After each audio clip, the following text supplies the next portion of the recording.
I'm someone that can tell you from personal experience abortion regret is real, and it's real for many women and men. Today I share a little of my story in the hope that it's an encouragement for you to start talking and keep talking about abortion regret. I want to encourage you to reveal that truth that's in your heart and speak it out. Bring it into the light. Speak the truth and it will set you free. I've learned that's a promise from God. A God who intimately cares about us and whose desire is for us to feel his love and share it with others. My story began more than 30 years ago when I had my first abortion. In a haze of shame, guilt and regret, I hid my pain and grief for over 20 years. During this time, not knowing why I couldn't ever really get my act together, I had another abortion because, well, it's a solution to a problem, right? Wrong. In the few years that followed my second procedure, I found myself in a very dark place. I don't have time to tell you about every detail, but let's say my marriage failed. I was drinking more than I should as a way to escape my pain and dull my mind, which actually didn't help at all. I've since learnt that excessive drinking is a coping mechanism, sometimes referred to as self-medicating. I also became proficient in the art of masking, pretending to be someone I wasn't, that everything was okay, and portraying that I was living a wonderful life, which is another common coping mechanism. Short-term coping mechanisms are a normal part of the grieving and healing process, but very damaging if used long-term. Depression set in. In my early 30s, I became so grieved that I planned to leave my 2 living children, who were both under 5, and just disappear.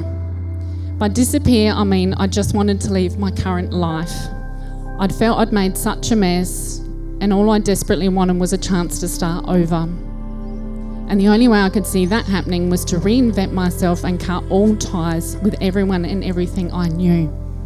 I did contemplate suicide, but I'm one of the fortunate ones who wasn't able to go too far into that thought process, as my desire for a better life was stronger than ending the one I had. By the grace of God, my dad called me at the exact moment I was about to walk out my front door and asked, "Are you okay?" It's a powerful thing to ask. It really has the power to change someone's life. So with a brief "no, not really," he replied, "Right, I'm coming over. Let's have a cuppa and a chat." We had a good talk. I didn't share with him what I was planning to do or what was going on for me, but I felt like someone cared. Shortly after this, I realised I didn't want to leave my children. I was just so confused I didn't know what to do. All I had left was the hope that God was real and that he would find a place in his heart to love me. What did I have to lose? I called out to a God I didn't know. I simply said, I'm done. I'm done with this life. God, if you can do any better with it, go for it. I give up. And he took over. It wasn't until I found myself in a counsellor's room in my early 40s that I connected that I hadn't dealt with the pain and grief of my abortions. Since then, God has journeyed with me step by step through a healing journey. A major breakthrough occurred for me after a Christian women's conference. After the last night of conference, I was asking God what he wanted me to do with my life. All I sensed was him say, "Start talking." I knew what he meant. I wasn't talking about that. My response was, "No way. I'm not talking about that to anyone," but the sense grew stronger. Just start by telling the 3 girls you're here with tonight. I was terrified, but I had a sense of excitement at the possibility of finally sharing my story with people I felt I could trust. I still held a deep shame at what I had done and spent years covering it up, and now I was feeling to expose the truth. My anxiety levels were through the roof. As I was contemplating how I would bring it up in conversation, I said to myself, "Oh well, if there isn't the right moment, I guess it just wasn't meant to be," secretly hoping I could escape this conversation. I vividly remember sitting around a table with those beautiful girls as one of them spoke up and said, "Why don't we share about what God's talking to us about at this weekend?" So we went around the table. I knew I had to share. I was last. I had all that time to get anxious. And there it was, my moment. My palms were sweating, my heart beating, and for the first time ever, I shared with someone. Those beautiful souls shared my grief and heartache and shame of having 2 abortions. I braced myself for judgment and rejection. But what I received was an amazing response of love and support in which we were all moved to tears. I'd never in my life felt so much love and acceptance as I did in that moment. I had just expressed my deepest, darkest secret, and the response was love. I'll be forever grateful for that moment. Since then, and those girls know who they are, I love you. So much has happened, but my take home, my absolute foundation on which I have walked since then is it's so important for us to talk. For me, start talking became keep talking, and it's been an absolute privilege over the last 5 years to work with others and develop an abortion recovery weekend retreat where women have had the opportunity to come and stop and take a moment and work through their abortion regret.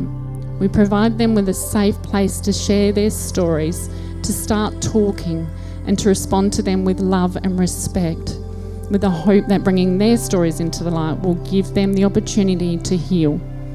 Emerge Retreats was created during this time and is now a service delivery of Genesis Pregnancy Support. Although I'm no longer directly involved with this service, I'm sure it will continue to flourish, and I'm working toward establishing further support services for those who are affected by abortion regret, grief and trauma. So my challenge you today is start talking, keep talking. It's so important. Talk about why you came today. Talk about the reason it's important to you. Make it personal.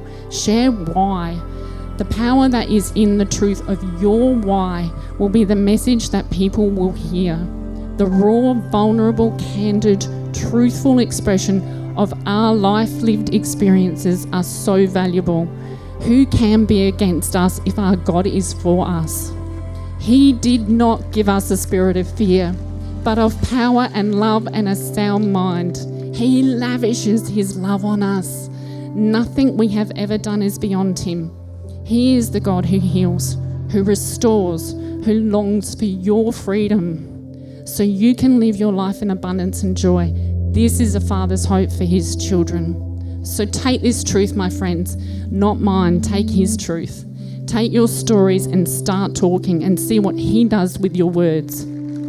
I'm so encouraged that Love Adelaide and others are continuing this fight against abortion. Although laws have passed in Parliament, we're still in a position to stand and be heard. It's never over. Laws change every day, and the start of change is you and me. Abortion is not okay. It's my privilege to be working as part of the care team here today. Come and see us if you'd like to have a chat. If you're interested in more information on abortion support, or you just want to say hi, we would love to meet you. So be encouraged and blessed as you walk for life today.